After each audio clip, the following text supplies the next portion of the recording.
இந்த உலகத்துல கடவுள் நம்மள ஆரவாரமின்றி ஆசீர்வாதமா இருக்கும்படி தான் படைச்சிருக்கிறாரு. ஏசாயா 28ஆம் அதிகாரத்துல வாசிக்கிறோம். ஒரு விவசாயி எப்படி விவசாயம் பண்ணணுன்றத சொல்லிக் குடுக்குறாரு. உளுந்தை தெளித்து, சீரகத்தை தூவி, கோதுமையையும் தெரிந்து கொண்ட வார்கோதுமையையும், கம்பையும் விதைக்கிறான் அல்லவோ! அப்படின்னு வசனம் இருக்குது. கடவுள் நல்ல ஞானத்த கொடுத்து, அத செய்யக்கூடிய திராணிய அவனுக்கு குடுத்து செய்ய வைக்கிறாரு. சில விஷயங்கள் இந்த பூமியில ஆரவாரமின்றி நமக்கு ஆசீர்வாதமா இருக்கிறது.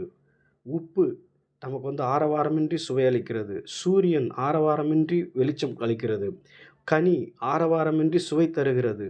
மனம், மலர்களுடைய மனம் ஆரவாரமின்றி மனம் அளிக்கிறது. புரியுதுங்களா? தேன் ஆரவாரமின்றி இனிமை நமக்கு தருகிறது. கண்ணாடி ஆரவாரமின்றி பிற பொருளை பிரதிபலிக்கிறது. பைபிள், வேதம் ஆரவாரமின்றி நம் இயேசுவை நமக்கு அளிக்கிறது.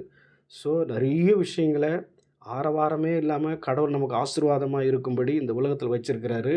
இந்த ஏசாயா 28ஆம் அதிகாரத்துல 29ஆம் வசனம் கடவுள் கிளீனா சொல்றாரு. விஷன குடுக்குறாரு மனுஷனுக்கு. விஷன குடுத்து அவன செய்ய வைக்கிறாரு. இதுதான் தேவனுடைய ஈவு.